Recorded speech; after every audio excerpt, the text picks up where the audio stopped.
लहे लख तुझी हिकिड़ी झलक मूंखे विसर नथी वो मुझे यार जी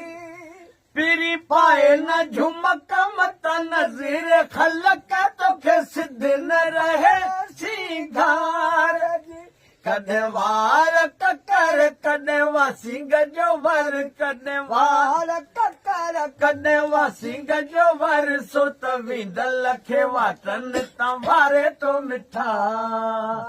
तुंहिंजो मुर्गी मिलण मूंखे मारे तो मिठा तुंहिंजो मुर्गी मिलण गिची सनड़ी सनम तुझा हथड़ा नरम तोखे पारत आहे वो मुझे प्यार जी कज हिकिड़ो करम जोड़ा हथ हर दम करी बंधन कजा दीदार जी थी न यार परे ॾिसो दिलरी ठरे थी न यार परे ॾिसो दिलरी ठरे तोखे सुहिणल सिक माही सारे तो मिठा तुंहिंजो मुर्गी मिलण मूंखे मारे तो मिठा तुंहिंजो मुर्गी मिलण करियां कहिड़ी कहानी तुंहिंजी यार जवानी ॾिस केरनि सालनि खाई तीरवा तुझा लबड़ा लासानी तुझी अख मस्तानी तुझा जुल्फ ॼण को ज़ंजीर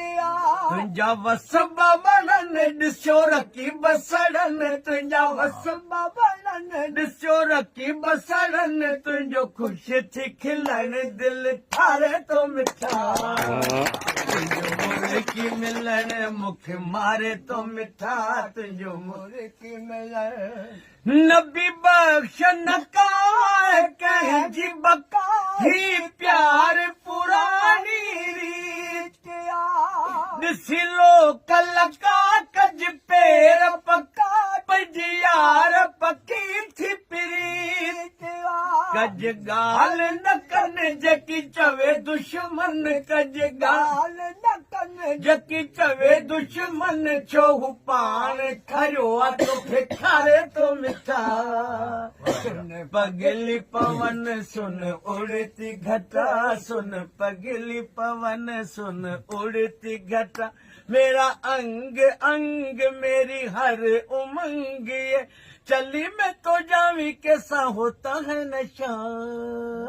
सुन पगली पवन सुन उड़ती घटा